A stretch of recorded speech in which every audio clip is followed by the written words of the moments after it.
Hello, everybody, and welcome to Paint Yourself into the Picture, healing conversations to help us create the best pictures of our lives. I'm Reba, best-selling author, life coach, and manifesting guru, and I'm so glad you're here. The 2-minute teaching today is in celebration of the new manifesting courses on my rebalinker.com courses page. I want to share this about manifesting. The most wondrous manifestations are the ones in which we feel the partnership of the universe in what we manifest. You can tell that you're co-creating with the universe when, for example, you ask for a bag of groceries, and instead of just getting any old bag of groceries, you look inside the bag, and lo and behold, there are your favorite foods from childhood, things you haven't tasted in years, things you might have even forgotten that you loved as a child. It has this incredible sense of wonder to it. It's both an opening to the mystery of the universe, and it feels so intimate, as if someone or something was reading your heart and providing you with so much more than what you asked for. It feels like grace. It's always nice to receive an extra $10,000. Yet when I manifested $10,000 in a single week, the gift had so many resonances that were so personal, the timing, the form the gift took, etc. It was a direct communication with Source. Check out my course page at rebalinker.com and get some tips on how to invite that feeling of grace into your manifesting practice. Have you ever had that feeling of grace in your practice? Please let me know in the comments below. And now, it is my great pleasure to introduce today's guest, the beautiful China Brooks. China Brooks, and she gave me a challenge here to read these names, is a vessel and an advocate for the divine feminine rising. Over the years, she has merged with many different sacred mother energies such as Kali, Thunder Perfect Mind, Pistis Sophia, Yamaya, Amma, Karunamayi, and Mother Mira. China is devoted to continuing to ground deeper into these potent, nourishing yin energies and emanating this love to all of life. China, I am so grateful to you for being on the show, and it's such a complete pleasure to meet you. Welcome. Thank you. Thank you. It's a pleasure to be here. Thank you for having me. Okay, well, let's just dive right in because I'm so curious. You are so, as you say, grounded in this divine feminine energy. Your energy is so gorgeous. Just tell us a little bit about how did you find this path? What was your personal story to this path? Wow, that is a big juicy question. Again, I realize I got this AC on. I'm going to turn it off. I don't know if you could hear the air conditioner noise. But yeah. Okay, jump in. Okay, well, I lived in Los Angeles, California for a long time, at least 14 years. I was a successful working actor in the entertainment industry, I made great money. It was a wonderful career. I had a lot of free time, which afforded me a lot of free time and money to create the YouTube videos that I have available for people. However, it is a very masculine, dominated, patriarchal environment. Where you shut your mouth and you do as you're told and you play it safe and, you know, you be the acceptable token black girl. And, you know, and one day I had enough. And I'll be honest with you, and this is going to be really intimate. Not a lot of people know this about me. But one day I realized that I had a tampon my body had held it in for 2 weeks and I didn't know that it was there. Wow. I was terrified. Yeah. Because I've actually had toxic shock syndrome when I was younger. I almost died. I went to the hospital. It was a $40,000 hospital visit. Nobody wants it. There's a reason why you get the explanation on the boxes.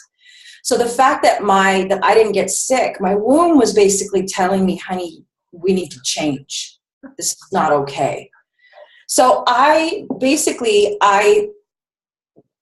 took the next 3 days after I realized that happened. I saw a friend, he helped me. We owned together, and I had 3 jobs then, and I just booked out with everybody. And I spent the next 3 days in my home. I brought all my plants near me. Some of these plants I had had for like 10 years. And I literally just wrapped my body around the plants. And I had my hands and my feet in the plant. I slept that way. And I asked this one plant of mine, I call her Maggie for magician, right? And I said, Maggie, what do I do? She said, you have to get out into nature. You have to get out of here. So my friend had just come from, she had been traveling the country or the world, and she was in Italy on an ashram for 9 months, and she had just come back into the States. She was living in Grants Pass, Oregon with an aunt of hers. She said, come here. I went there, and I was supposed to stay 2 weeks. That was for my plane ticket. I ended up staying a month and a half. In that time, I married myself because the tree-to-people ratio there is really intense.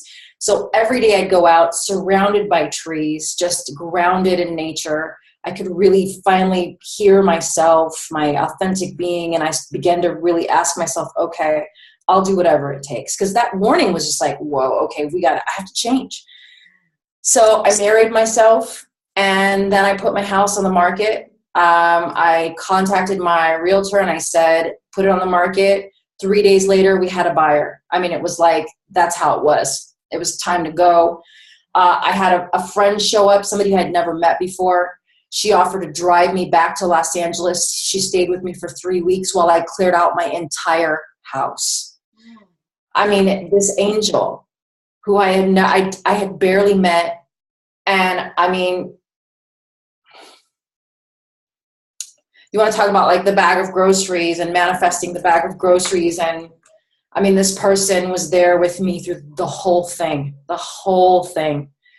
And then I packed 3 suitcases. That's all I had left. And she drove me back up to Oregon, and that's when everything began. Wow. That's when it all started. So really, it sounds like this was just in you all along, and suddenly you were just like, I've got to get back to, I mean, all the things that all my guests have talked about. It's so amazing because we're all so different, and we're all like finding this path on our own. But for you, it was reconnecting with nature, reconnecting with your authentic self. And also the funny thing is, not funny, but the warning came in your womb. Yeah. So, and that has happened, I mean, story after story on this show where people are talking about being physically diseased. Or, I mean, fortunately, you didn't have to go to the hospital, but it was like that, red flashing warning sign. And it's funny that it happened right there in your female parts. So it's fascinating. It's a fascinating journey. And I love that, it's not just true of manifesting, but when you're on the right path, it's, all the angels are coming in. Mm-hmm. So I have a question for you, because your energy is so huge and so beautiful, and you really share it freely. And it's kind of awe-inspiring. For the sake of our viewers, like we all want that, I think. What did it take for you to free your voice? Not just to experience it for yourself, but to free it and to stand up and to be China Brooks in public. Mm. Well, it's been a path, a process, right? Right. And I wasn't always. I actually had many years ago, somebody said to me, do you realize that when you laugh, no sound comes out? And I didn't know that. So for a long time, I laughed and nothing would come out when I laughed. And that was huge. So I listen when people tell me things, and I began to, this is part of why my laugh is so big. Right.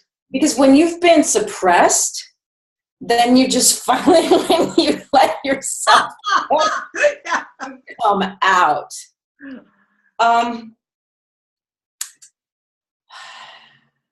Trying to think of how did I let go and really become my authentic self? Well, like I said, it was a process, and leaving that old life, getting out into nature. At that time, part of what made me change, Reba, is that there's that article that you've probably seen about the 5 wishes of the dying, and they talk about They wish they had spent more time with family. They wish they hadn't worked so hard. They wish they had done what really made them happy. Mm-hmm. And I made a pact with myself because I realized that, you know, if I say I'm going to travel or travel the country for, you know, I'm going to travel the country, it's on my bucket list. I say I'm going to do that. 6 months later becomes 1 year, becomes 5. And one day I said, it's just going to, time's going to keep going. What does it take for you to do this now? And I looked at that article. It really touched me very deeply. And I began to ask myself those questions because I said, I don't want to be that person that gets to the end of her life and is dying and just has all this music stuck in me. I never really lived. And why didn't I live? Because I was afraid of what other people were going to think. The tipping point, there actually was a tipping point for me in 2014. I became suicidal. I woke up one morning and I was living in this beautiful house, but I was being sued by a major multi-million-dollar corporation. And it was just a really tough time in that way. It was like I had this beautiful, amazing house that I had manifested, and then my bank accounts were frozen and I didn't have access to any money, which was not like me. Not fun. Right. So that was new. And I woke up one morning and I literally just didn't want to live. And it took me a full day to actually admit that to myself because I'm so happy. I wake up vibrant, full of life. And I thought, oh my God, what is going on? And finally I was just like, let's just be real. And I don't want to be here. Okay. All right. So let's deal with what's really going on. I called a friend and she said, and I love her so much. She said, China, I love you and it's your choice. It's your life. I support you, whether you stay or whether you go. I'd prefer for you to stay, but I love you no matter what. And I'm going to be okay. So she said, why don't you go out into nature? Why don't you do whatever you can to energize? So I went out into nature and I made a pact with myself, Reba. I said, at the end of 24 hours, if you wake up in the morning and you still don't want to be here, you have to reach out to family and friends, because if I left and I didn't give them the opportunity, they're all going to say, they're all going to be here left on the planet going, why didn't you call me? And I didn't want to do that. Mm-hmm. So I said, if after you reach out to family and friends and you still want to go, we can go. You can go. I was like, okay, that's fair. That's fair. Right. So I finally, at the end, I reached out to family and friends, and I realized the reason why I didn't want to be here. I was terrified of being my authentic self and what that actually means. To be this big, to shine bright, to talk about sex, yeah. It's so fascinating, and that is such a message of hope, because so many people go through that thinking, I don't want to live. They have this tremendous depression, and really what it is tremendous suppression. Ooh, that was good.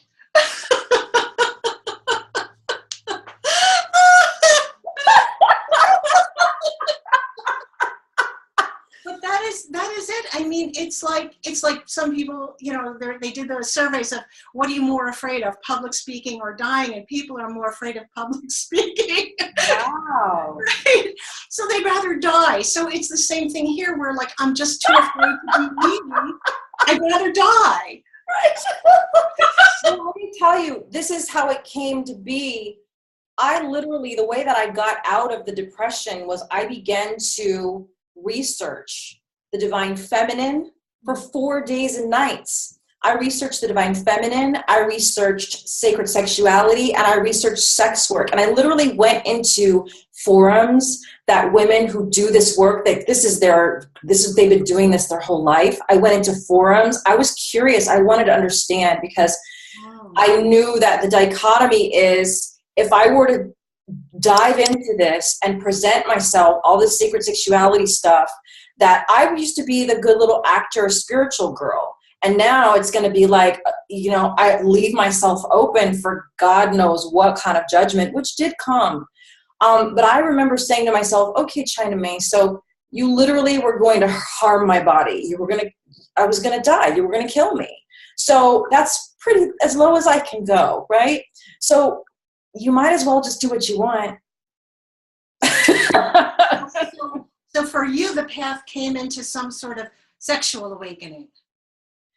Yes, in terms of me just saying, you know what, I'm going to talk about what I want. which is sex and money. I'm going to talk about the taboo stuff, the stuff that people don't want to talk about. They don't want to face, they want to hide. I want to go there. Right. So it was a liberation, in a complete liberation in being yourself.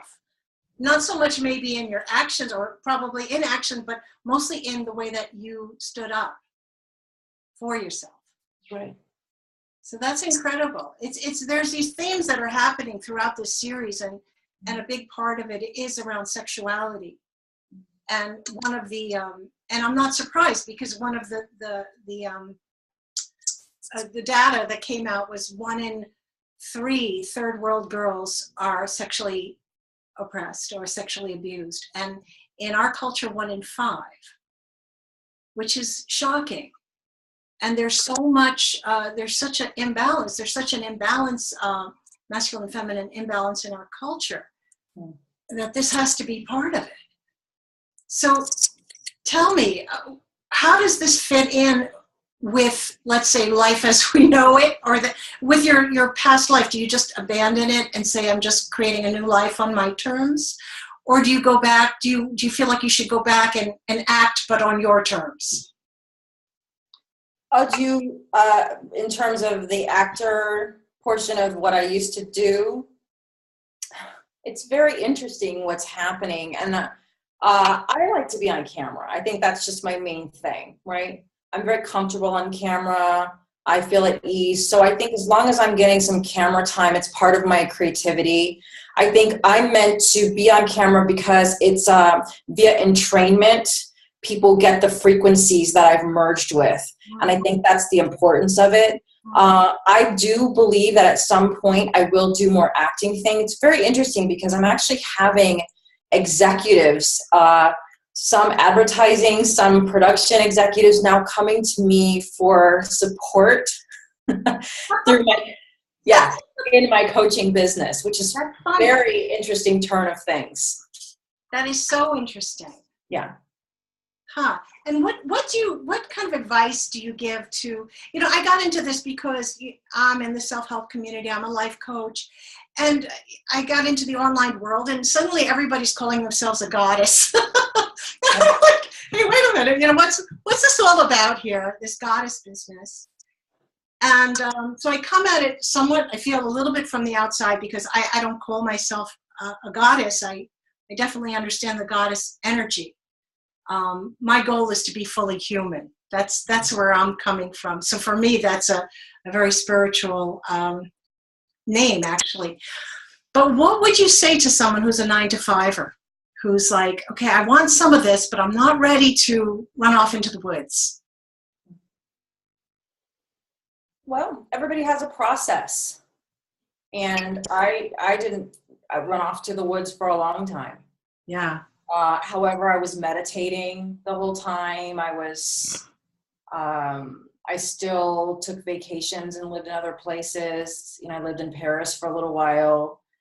I went to China and Tibet. I had adventures. I was part of a religious science of mind church community. I was very active there in the choir. I spoke on stage a couple times. Just whatever you can do. I would say my advice would be is to look at the bright spots in your life, to look at the things that are energizing you. What I've done is I've crafted my entire life around things that energize me. Period. I have a YouTube video called The Go Exercise, and people can do that, and it's life-changing. So if you can just move yourself in that direction, continue to work on the bright spots. There's a psychology called, have you heard of it, red cape thinking and green cape thinking? No.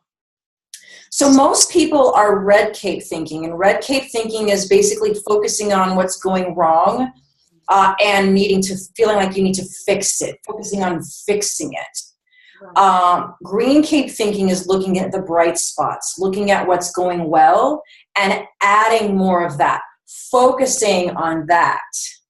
And what happens is a lot of times is we feel like, oh, I have to get rid of this thing.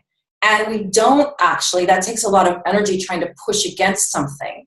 if we just fill our lives with things that energize us and fill more and more, the life becomes dominant of bright spots. I know mine is. It's a process though for everyone. Yeah, I think that's brilliant advice. I think it's so helpful because people can come into that from wherever they are. Yes. And it works. So that's incredible. So just would you like to share where are you going from here? What's kind of the next step for you? In terms of divine feminine or just in general? Yeah, in terms of divine feminine, or whichever way you want to take it is fine. Okay, well, I actually, if you need me to answer that question, great, but you had asked me in our email when we spoke, you had asked me, I think where I'm taking it from here, Reba, is I'm really interested in giving value as a vessel of the divine feminine, the divine mother. I love to help people, just like you did with your manifestation 2-minute, the tip that you gave. So beautiful, right? That is where I'm headed. My life is great. And I noticed that the more that I just shine love on people, support, that my life, it only does good for me. When I help other people, when I'm focused on service, right? It gets me out of the Western church of me, me, me.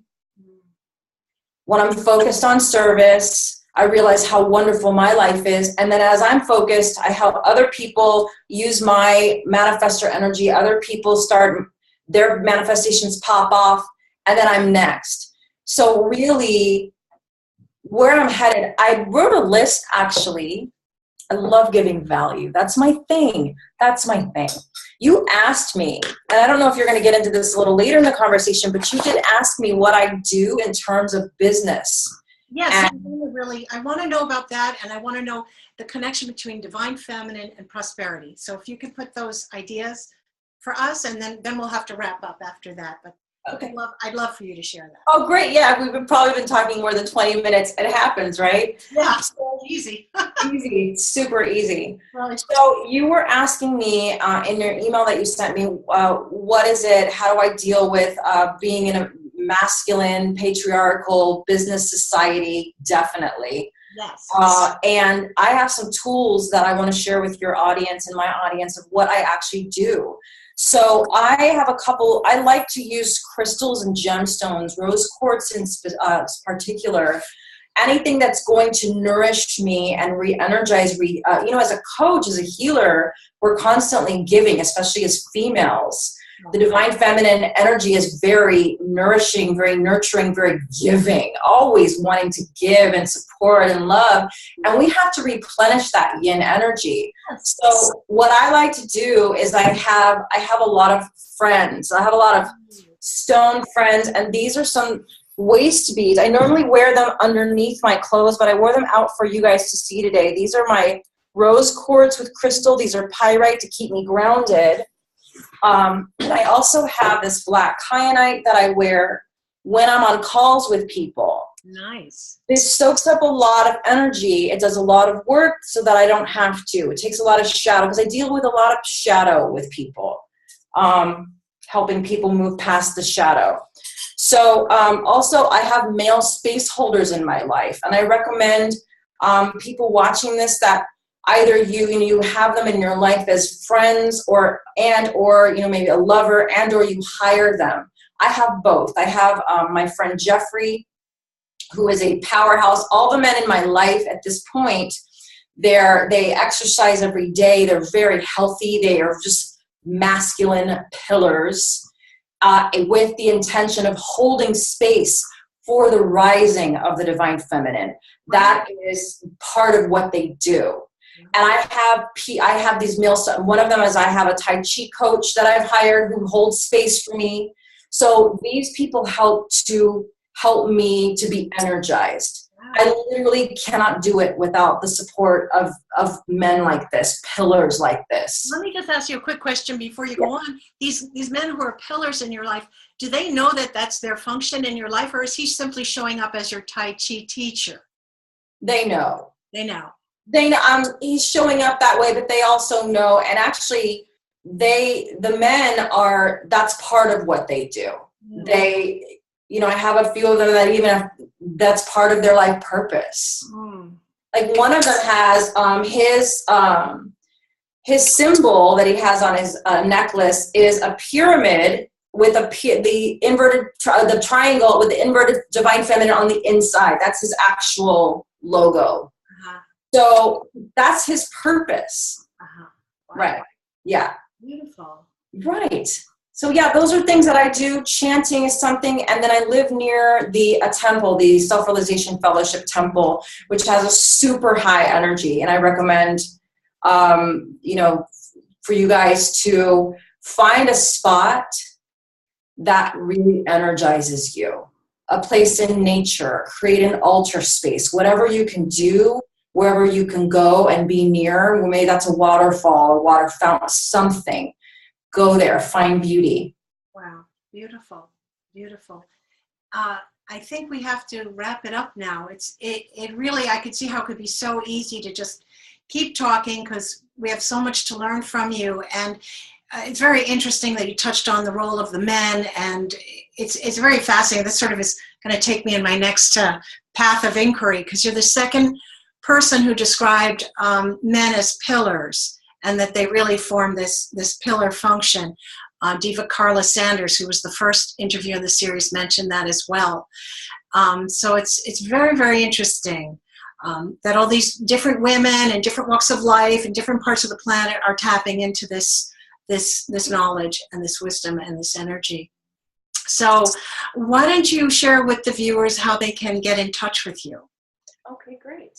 ChinaBrooks.com, ChinaBrooks. I'm on Facebook, Facebook.com, China Mae Brooks, ChinaMaeBrooks. I'm on Instagram as China Brooks Official. I think that's it. Yeah. Oh, and YouTube. Yeah, China Brooks. YouTube/China Brooks. Yes. Actually, your Divine Feminine, The War Is Over, is the video that actually grabbed me by the neck and just was like, whoa. I mean, just that you use those words was so powerful. And so I really highly recommend it.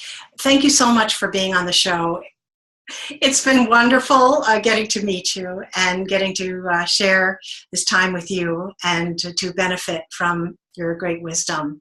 So thank you. Thank you so much. My pleasure. All right, and I want to thank our wonderful viewers for joining us today.